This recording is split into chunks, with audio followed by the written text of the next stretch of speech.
Bien, alors du coup, merci. Bonjour à tous. On n'a pas salué tout le monde. On se présente. Philippe Chapeau, à côté de moi. Anthony Moret. On est là pour vous présenter un beau projet sur lequel on travaille depuis un petit moment et qu'on veut partager avec vous parce qu'il vous concerne. Et on va essayer d'échanger ce matin sur tout un tas d'informations. Alors, le modèle, c'est très simple. Si vous avez des questions, vous nous interrompez quand vous voulez. On est là pour échanger. On aurait fait ça en rond si on était un petit peu moins nombreux, mais on est là pour vraiment échanger. Vous êtes des experts, chacun dans votre domaine.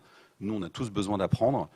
Ce qu'on veut vous communiquer ce matin, c'est une impulsion, une motivation et on va dire des moyens qu'on va essayer de mettre en œuvre pour un joli projet sur lequel on veut vous mobiliser. Juste un petit mot, bonjour à tous. On est très heureux de travailler sur ce projet. Anthony et moi travaillons depuis très longtemps et on aura l'occasion de vous en parler peut-être après cette présentation parce qu'on ne va pas faire long dans l'univers des salons, des manifestations et aussi de la presse écrite et digitale. Donc on est très attentif à tout ce qui se passe sur l'électrique depuis un certain temps et moi pour la petite histoire, parce que j'aime bien mettre dans le contexte, quand je suis monté il y a 2 ans dans une voiture 100% électrique, je me suis rendu compte à quel point le futur était déjà là. Et il y a 2 ans, je n'imaginais pas que j'allais organiser un salon de la mobilité électrique, puisque moi je suis plus dans le milieu des médias et de la radio, parce que j'organise le salon de la radio à Paris. Et que là, cet univers est passionnant et grisant, et on est très heureux que la mairie la ville du Canet, Côte d'Azur, nous sollicite et nous donne cette opportunité de lancer ce salon. Voilà. Donc je vais donner tout de suite, pour rentrer dans le sujet et ne pas être trop long, la parole à Patrick Tambay, qui est conseiller départemental des Alpes-Maritimes, adjoint au sport à la commune du Canet, qui va nous dire un petit mot d'introduction, suivi juste après par Pierre Dumas. Merci.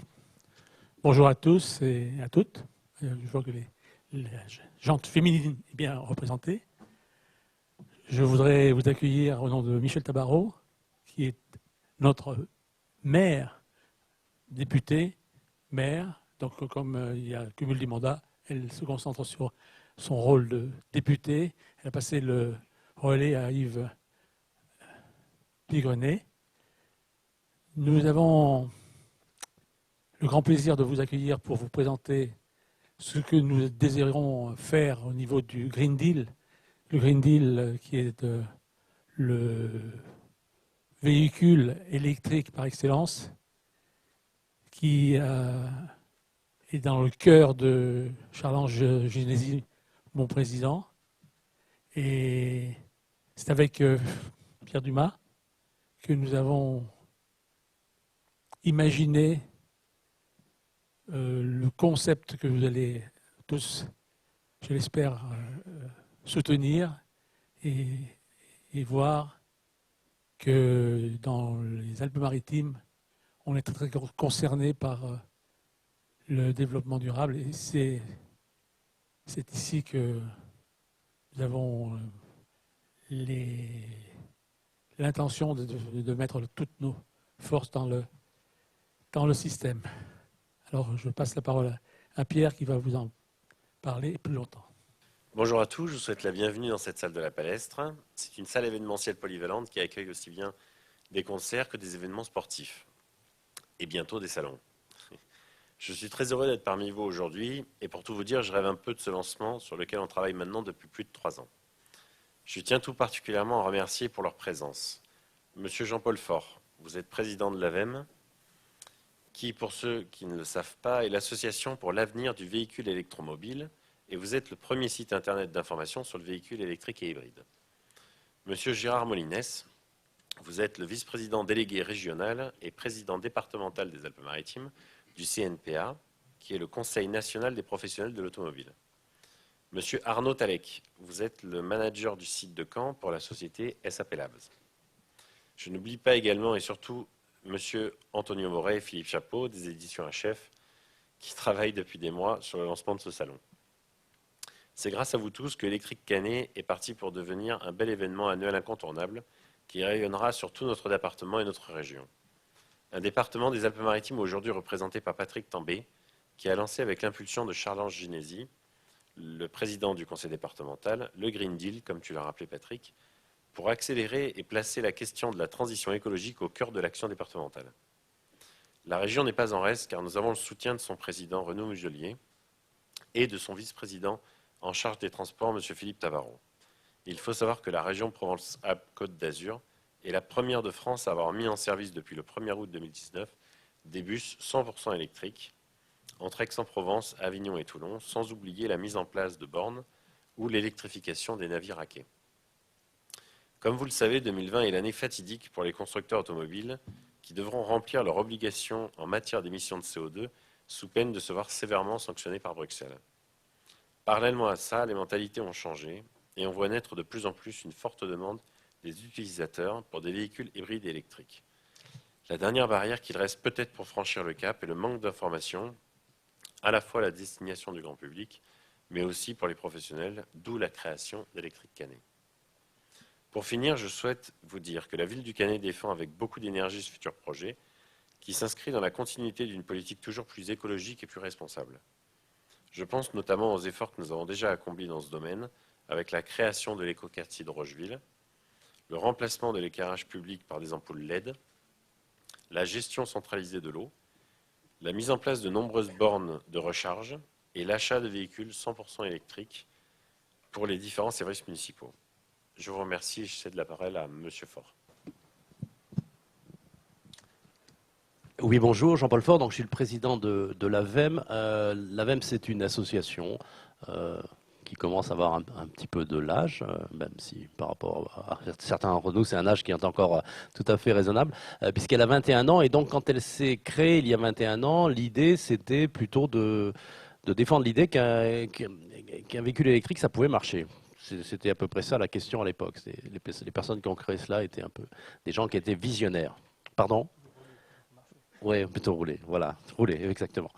Et donc depuis, évidemment, l'environnement a totalement changé et nous sommes dans une situation aujourd'hui où tout le monde est conscient que les véhicules électriques fonctionnent, qu'on peut s'en servir. Il y a des gens qui contestent la solution, d'autres qui la soutiennent, mais plus personne ne conteste le fait qu'un véhicule électrique fonctionne bien. Alors, le rôle de l'AVEM, eh bien, c'est d'aider à accompagner cette transition. Notre mission principale, c'est d'essayer d'améliorer la qualité de l'air que nous respirons dans notre pays et dans nos villes. Et on pense que la solution technologique de l'électromobilité est une solution qui peut contribuer grandement à cet objectif. Alors, que faisons-nous? Nos adhérents, nous sommes une association d'entreprises. Nos adhérents sont des entreprises et en fait, c'est toute la chaîne de valeur de l'électromobilité. Donc, on a des adhérents qui sont, ça commence par des fabricants d'électricité, des producteurs d'électricité comme EDF, jusqu'à l'autre bout de la chaîne, des distributeurs qui vendent des vélos électriques. Donc, il y a des fabricants de bornes, il y a des installateurs de bornes dans les logements collectifs, il y a des constructeurs automobiles, enfin, toute cette chaîne est là. Et c'est ça notre réseau d'adhérents.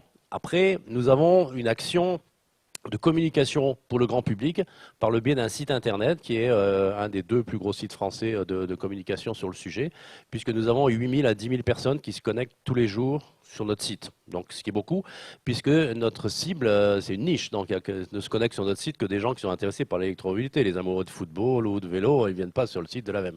Donc, on a un grand taux de pénétration, ce qui fait que nous sommes partenaires de beaucoup de grands événements et partenaires aussi de beaucoup de grandes entreprises.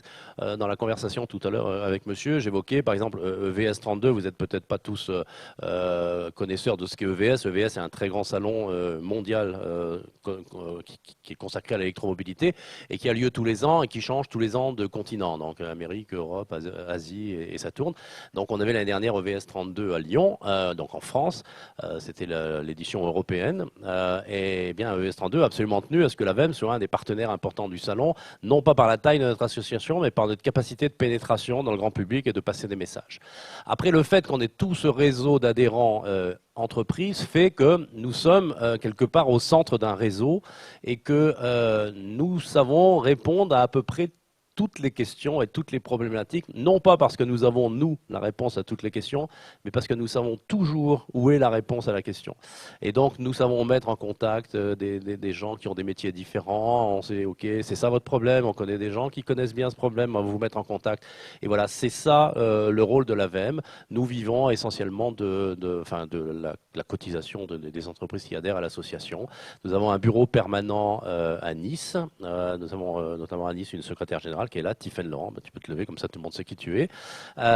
Et nous sommes en train d'ouvrir, ça ouvrira au 1er janvier, nous allons ouvrir un bureau à Aix-en-Provence, de façon à couvrir plus globalement toute la région, puisque Nice, c'est un peu loin de Marseille. Donc on aura un bureau à Aix-en-Provence à partir du 1er janvier. Voilà en quelques mots qui nous sommes. Et s'il y a des questions sur ce qu'on peut faire avec nous, comment on peut utiliser la VEM, utiliser ses services, mais ça sera avec plaisir que je vous répondrai.